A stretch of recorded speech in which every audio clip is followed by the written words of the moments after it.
এটি অনেক পুরনো দিনের কথা, যখন মানুষ খুব সাদাসিধে জীবনযাপন করত। একটি ছোট গ্রামে শামসুদ্দিন নামে একজন সবজি বিক্রেতা থাকত। সে প্রতিদিন তার ছোট ক্ষেত থেকে তাজা সবজি তুলে বাজারে নিয়ে যেত। এটাই ছিল তার জীবিকার একমাত্র উৎস। কিন্তু তার ভরসা সবসময় আল্লাহর উপর থাকত। শামসুদ্দিনের জীবন ছিল খুব সহজ সরল, কিন্তু তার মন ছিল খুব পরিষ্কার। যখন কোনো গরিব তার দোকানে আসত, সে তাকে খালি হাতে ফিরিয়ে দিত না। সে প্রায়ই বলতো, রিজিক আল্লাহর পক্ষ থেকে আসে, আজ আমি দেব তো কাল আল্লাহ আমাকে দেবেন। তার বিশ্বাস ছিল যে আল্লাহ কাউকে ক্ষুধার্ত রাখেন না। গ্রামে কামাল বক্স নামে একজন কামারও থাকত। সে পরিশ্রমী হলেও সংকীর্ণ মনের ছিল। তার বিখ্যাত কথা ছিল, দুনিয়াটা কর্মফল, যা কামাবে তাই পাবে। সে ভাগ্যকে কিছুই মনে করত না এবং শুধু পরিশ্রমকেই সব মনে করত। শামসুদ্দিন ও কামাল বাক্সের দোকানগুলো একে অপরের কাছে ছিল। তারা একে অপরকে ভালোভাবে চিনত, কিন্তু তাদের চিন্তাভাবনায় অনেক পার্থক্য ছিল। যখনই শামসুদ্দিন কাউকে সাহায্য করত, কামাল বাক্স তাকে বাধা দিয়ে বলতো, তুমি নিজের ক্ষতি করছো, এভাবে কোনোদিন উন্নতি করতে পারবে না। গ্রামের চৌধুরী ছিলেন একজন বড় জমিদার।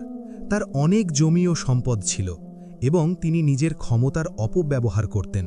তিনি মানুষের ওপর অন্যায়ভাবে কর বা ট্যাক্স বসাতেন এবং শামসুদ্দিনের কাছ থেকেও প্রতি সপ্তাহে অংশ নিতেন। শামসুদ্দিন এসব মুখ বুজে সহ্য করত। একদিন এক বৃদ্ধ মুসাফির তার দোকানে এলো। সে কিছু সবজি চাইল। শামসুদ্দিন দেখল যে তার কাছে টাকা নেই, তবুও সে তাকে সবজি দিয়ে দিল। মুসাফির তার জন্য দোয়া করল, আল্লাহ বরকত দিক বেটা। সেই সময় কামাল বক্স এই দৃশ্য দেখে বলল, তুমি পাগল হয়ে গেছ? যে আসছে তাকেই ফ্রিতে সবজি দিয়ে দিচ্ছ, ব্যবসা চলবে কিভাবে? শামসুদ্দিন হেসে বলল, আমার রিজিক আল্লাহর হাতে, আমার কোনো চিন্তা নেই। পরের দিন গ্রামে খবর ছড়িয়ে পড়ল যে একজন বড় ব্যবসায়ী আসছেন, যিনি কৃষকদের থেকে সবজি কিনবেন। সবাই তাদের সবজি নিয়ে বাজারে ভিড় করল। শামসুদ্দিনের কাছেও ভালো সবজি ছিল, কিন্তু চৌধুরী তাকে হুমকি দিল যে সে ব্যবসায়ীর সাথে কথা বলবে না। চৌধুরী চেয়েছিল সব মুনাফা সে একাই পাবে। সে অন্যদের ভয় দেখিয়ে বলল যেন সবজি সস্তা দামে বিক্রি করে। শামসুদ্দিন চিন্তিত হলেও আল্লাহর কাছে দোয়া করল, ইয়া আল্লাহ, তুমি দেখছো যে জুলুম হচ্ছে, আমাকে ধৈর্য আর সাহস দাও। সেই রাতে শামসুদ্দিন গভীর ঘুমেছিল যখন সে একটা অদ্ভুত স্বপ্ন দেখল। স্বপ্নে সেই বৃদ্ধ মুসাফির তাকে একটি রহস্য জানাচ্ছিল। সে বলছিল, শামসুদ্দিন, তোমার ক্ষেতের পূর্বকোণে সম্পদ লুকানো আছে, কাল সকালে সেখানে গিয়ে খনন করো। শামসুদ্দিন হঠাৎ জেগে উঠল এবং ভাবতে লাগল, এটা কেমন স্বপ্ন। সকাল হতেই শামসুদ্দিন ফজর নামাজ পড়ল এবং আল্লাহর কাছে মঙ্গলের জন্য দোয়া করল। স্বপ্নের কারণে তার মন অস্থির ছিল। সে ভাবতে লাগল, সত্যিই কি আমার ক্ষেতে কোনো সম্পদ আছে? তারপর সে সিদ্ধান্ত নিল যে পূর্ব দিকে গিয়ে দেখা উচিত। শামসুদ্দিন কোদাল নিয়ে ক্ষেতে পৌঁছল। সূর্য ওঠার ঠিক আগের মুহূর্ত, চারিদিকে নিস্তব্ধতা। পূর্বকোণে সে মাটি খোঁড়া শুরু করল। কিছুক্ষণ পর তার কোদাল শক্ত কিছুর সাথে ধাক্কা খেল। বিস্ময়ের সাথে মাটি সরাতেই নিচে একটি পাথর বের হল, যার উপর আরবিতে কিছু লেখা ছিল। সেই পাথরের নিচে একটি ছোট সম্পদ ছিল, যাতে কিছু সোনার মুদ্রা রাখা ছিল। শামসুদ্দিন শুকর আদায় করে বলল, আল্লাহ, তোমার শুকর। ওই দিনই ব্যবসায়ী গ্রামে এলেন এবং চৌধুরী তাকে নিজের বাড়িতে নিয়ে গিয়ে বলল, আপনি শুধু আমার পণ্যই কিনবেন, অন্য কৃষকরা আমার অনুমতি ছাড়া আপনার সাথে কথা বলবে না।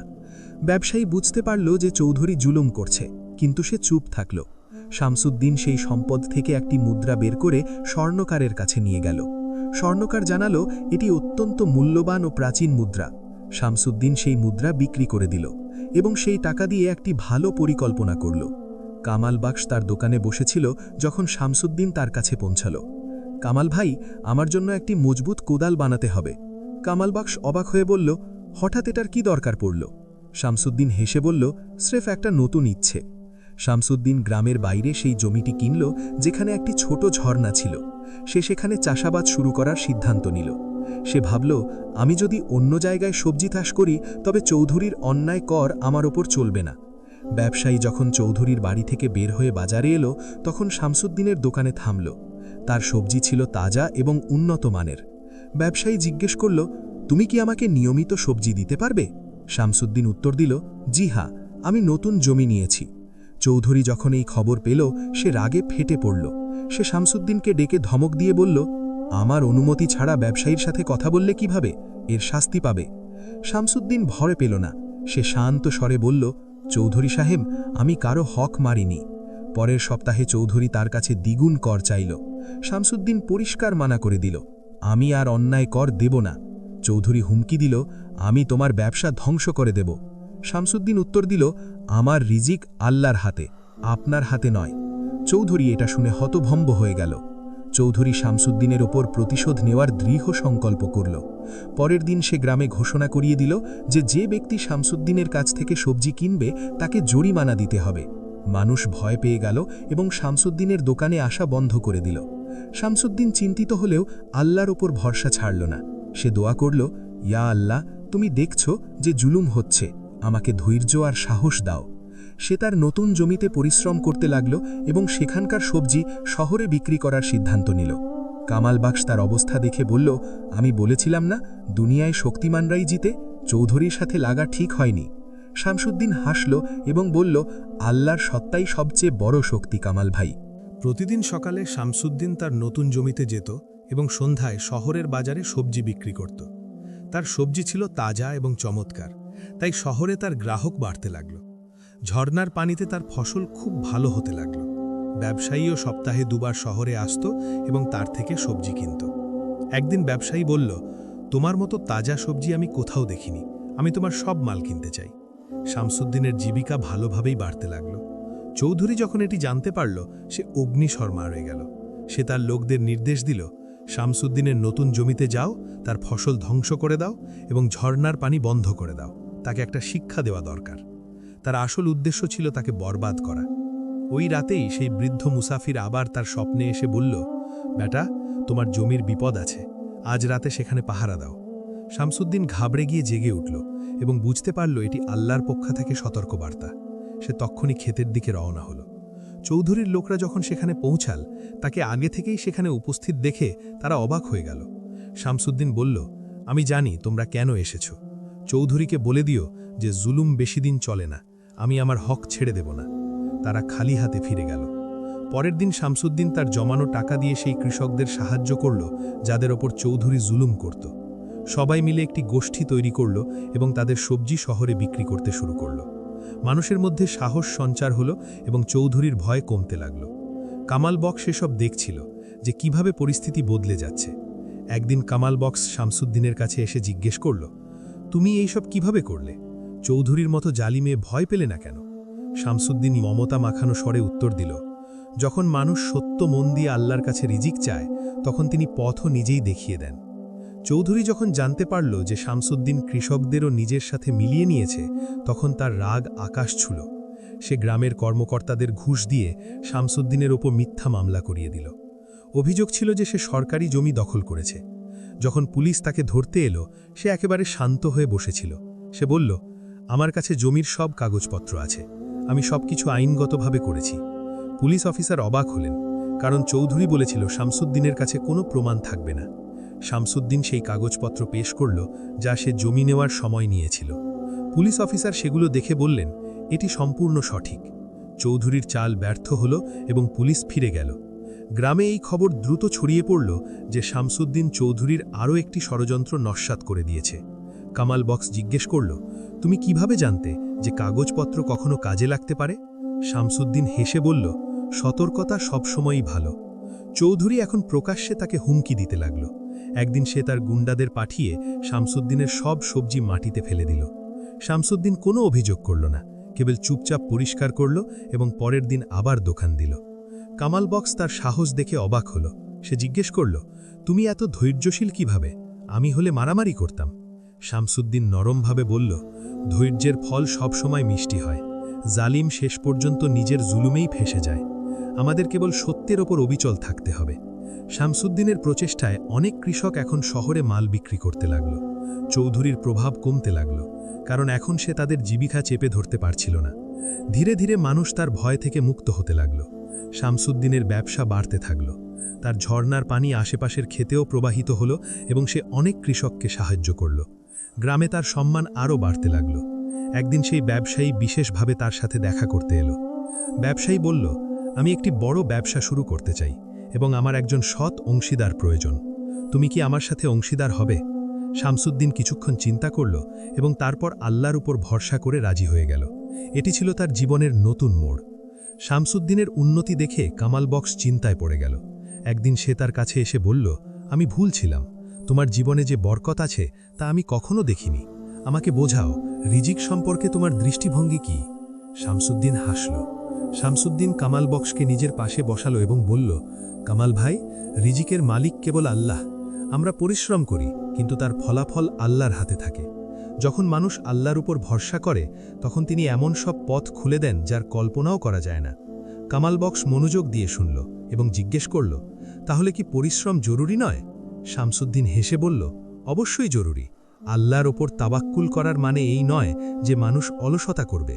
পরিশ্রম আমাদের দায়িত্ব, কিন্তু তার ফল আল্লাহর মর্জির ওপর ছেড়ে দেওয়া উচিত। এটাই সবর এবং শুকুর।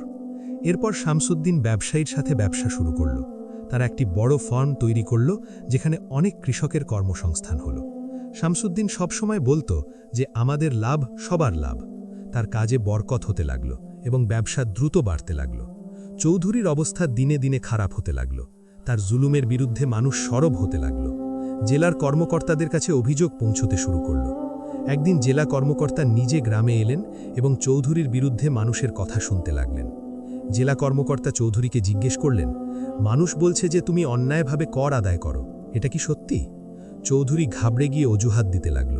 অফিসার কড়াকড়িভাবে বললেন, আজ থেকে এসব বন্ধ হবে। একটি অভিযোগ পেলেও কঠিন ব্যবস্থা নেওয়া হবে। এক সন্ধ্যায় যখন শামসুদ্দিন তার দোকান বন্ধ করছিল, সেই বৃদ্ধ মুসাফির আবার এলো। সে শামসুদ্দিনকে চিনে হেসে বলল, বেটা, তোমার কর্ম নেক, তোমার রিজিক বাড়তেই থাকবে, কিন্তু একটি বড় পরীক্ষা আসতে চলেছে, সাহস হারিও না। শামসুদ্দিন জিজ্ঞেস করল, আপনি কে? মুসাফির উত্তর দিল, আমি স্রেফ একজন মুসাফির, যে সত্যের পথে চলা মানুষদের সাহায্য করে। এ কথা বলে সে অন্ধকারে মিলিয়ে গেল। শামসুদ্দিন ভাবতে লাগল, কি পরীক্ষা আসতে চলেছে। পরের দিন আবহাওয়া হঠাৎ বদলে গিয়ে প্রচণ্ড বৃষ্টি শুরু হলো। টানা কয়েকদিন বৃষ্টি হতে থাকল এবং শামসুদ্দিনের ক্ষেত পানিতে ডুবে যেতে লাগল। ফসল নষ্ট হওয়ার ভয় বেড়ে গেল এবং তার সাথে থাকা কৃষকরা চিন্তিত হয়ে গেল। কামাল বক্স তাকে বিষণ্ণ দেখে বলল, এখন কি করবে? সব ব্যবসা তো পানিতে ভেসে যাবে। শামসুদ্দিন দীর্ঘ শ্বাস ফেলে বলল, এটাই সেই পরীক্ষা যার কথা মুসাফির বলেছিলেন। আল্লাহ নিশ্চয়ই কোনো পথ বের করবেন। সারা রাত সে দোয়া করল এবং সকালে দ্রুত ক্ষেতের দিকে গেল। পথে তার মাথায় একটি নতুন বুদ্ধি এলো। সে সাথে সাথে কামাল বক্সকে ডেকে বলল, আমাদের পানি বের করার জন্য কিছু সরঞ্জাম বানাতে হবে। তুমি কি আমাকে সাহায্য করবে? কামাল বক্স বিনা চিন্তায় রাজি হয়ে গেল। শামসুদ্দিন ও কামাল বক্স মিলে দিন রাত পরিশ্রম করল। কামাল বক্স তার কামারের দক্ষতা দিয়ে বিশেষ ধরনের পাম্প বানালো, যা পানি বের করতে সক্ষম ছিল। দুজনে মিলে পানি বের করার পুরো ব্যবস্থা তৈরি করল এবং অন্য কৃষকদেরও শেখালো। এভাবে তারা বিপদকে একটি সুযোগে বদলে দিল। শীঘ্রই এই খবর ছড়িয়ে পড়ল যে শামসুদ্দিন ও কামাল বক্স বৃষ্টির পানি থেকে ফসল বাঁচানোর উপায় খুঁজে বের করেছে। আশেপাশের গ্রাম থেকেও মানুষ সাহায্য নিতে আসতে লাগল। কামাল বক্সের বানানো সরঞ্জামের চাহিদা বেড়ে গেল এবং তার কাজও চমকাতে শুরু করল। চৌধুরী এখন পুরোপুরি একা হয়ে পড়ল। কেউ তার জমিতে কাজ করছিল না এবং তার নিজের ফসলও নষ্ট হয়ে গিয়েছিল। একদিন সে লজ্জিত হয়ে শামসুদ্দিনের কাছে এলো এবং বলল, আমাকে মাফ করে দাও, আমি তোমার সাথে অনেক জুলুম করেছি। শামসুদ্দিন তাকে দেখল এবং হেসে বলল, আমি আপনাকে কখনো ঘৃণার চোখে দেখিনি, আমি আপনাকে মাফ করে দিলাম। আসুন আমার সাথে কাজ করুন, আমরা সবাই মিলে গ্রামকে আরও ভালো করতে পারি। চৌধুরীর চোখে পানি চলে এলো এবং সে বলল, তুমি সত্যিই এক নেক দিল মানুষ। বৃষ্টির পর শামসুদ্দিনের ক্ষেতের ফসল আগের চেয়েও বেশি ভালো হলো। এটি দেখে সে আল্লাহর শকর আদায় করল। ব্যবসায়ীর সাথে তার কারবারও অনেক বেড়ে গেল এবং এখন সে অন্য জনপদেও তার সবজি পাঠাতে লাগল। কামাল বক্স এখন পুরোপুরি বদলে গিয়েছিল। একদিন সে শামসুদ্দিনকে বলল, তোমার কারণে আমি বুঝেছি যে রিজিক আল্লাহর হাতে। এখন আমিও দান খয়রাত করি এবং গরিবদের সাহায্য করি। এটি শুনে শামসুদ্দিন খুব খুশি হল। 1 বছর কেটে গেল। গ্রামে একটি মাদ্রাসা তৈরি হওয়া শুরু হলো, যা শামসুদ্দিন তার উপার্জন থেকে অর্থায়ন করেছিল। গ্রামের শিশুরা সেখানে পড়তে লাগল এবং দ্বীনি শিক্ষা অর্জন করতে লাগল। চৌধুরীও তার জমির একটি অংশ মাদ্রাসার জন্য দিয়ে দিলেন। এক রাতে শামসুদ্দিন আবার সেই বৃদ্ধ মুসাফিরকে দেখল। মুসাফির বললেন, বেটা, আমার কাজ শেষ হয়েছে। তুমি তোমার আমল দিয়ে প্রমাণ করেছ যে রিজিক আল্লাহর হাতে। এখন আমি আর তোমার কাছে আসব না। শামসুদ্দিন জিজ্ঞেস করল, আপনি কে?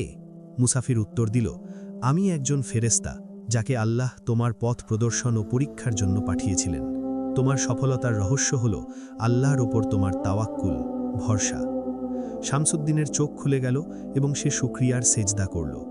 আজ গ্রামে শামসুদ্দিনের কাহিনী বিখ্যাত।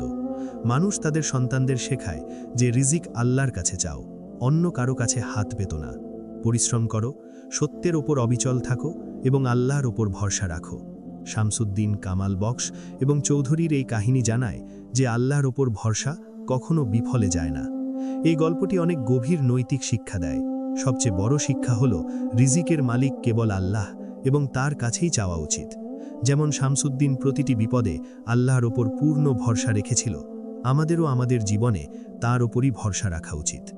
আল্লাহর ওপর ভরসা করার অর্থ এই নয় যে মানুষ পরিশ্রম ছেড়ে দেবে, বরং পরিশ্রম করা আমাদের দায়িত্ব এবং তার ফলাফল আল্লাহর হাতে ছেড়ে দেওয়াটাই আসল তাওয়াক্কুল। শামসুদ্দিন প্রতি পদক্ষেপে সত্য ও সততাকে আঁকড়ে ধরেছিল, কখনো মিথ্যার আশ্রয় নেয়নি এবং শেষ পর্যন্ত তার সত্যেরই জয় হল। সে সবসময় জুলুমের মোকাবিলা হিকমত ও সবর দিয়ে করেছে, কোনো প্রতিশোধের ভাবনা ছাড়াই। গল্পটি এটিও দেখায় যে ধৈর্য ও দৃঢ়তার সাথে দাঁড়িয়ে থাকা কত বড় নেয়ামত এবং কিভাবে কঠিন সময়েও মানুষের মন শক্তিশালী থাকে। অন্যদের সাহায্য করা এবং নিজের সাফল্যে তাদের অংশীদার করাও এই গল্পের একটি গুরুত্বপূর্ণ অংশ। শামসুদ্দিন কৃষকদের সাহায্য করেছে, তাদের মুক্তি দিয়েছে এবং প্রতিটি সুযোগে কল্যাণকে প্রাধান্য দিয়েছে। সে মন্দের বদলা ভালো দিয়ে দিয়েছে। চৌধুরীর জুলুম সত্ত্বেও তাকে ক্ষমা করেছে এবং তাকে সাথে নিয়ে চলার হাত বাড়িয়েছে। গল্পটি এটিও জানায় যে অহংকার ও দম্ভের পরিণতি সব সময় খারাপ হয়, যেখানে মনের স্বচ্ছতা ও চিন্তার পরিবর্তন মানুষকে নতুন পথ দেখায়। দান, খয়রাত ও বদান্যতার প্রভাবও এখানে স্পষ্টভাবে দেখা যায়। শামসুদ্দিন সব সময় গরিবদের সাহায্য করেছে এবং আল্লাহ তাকে বহুগুণ বেশি দিয়েছেন। আল্লাহর সাহায্য তারই সাথে থাকে যে সত্য মন দিয়ে তার ওপর ভরসা রাখে। মুসাফির ফেরেশতার আসার উদ্দেশ্যও ছিল তাকে পথ দেখানো। পরিশেষে গল্পটি শেখায় যে সমস্যা আসবেই, কিন্তু হিকমত, পরিশ্রম, সবন এবং আল্লাহর ওপর ভরসার মাধ্যমে তার সমাধান বেরিয়ে আসে। এই কারণেই মানুষ তাদের সন্তানদের বলে, রিজিক আল্লাহর কাছে চাও, অন্য কারো সামনে হাত পেত না।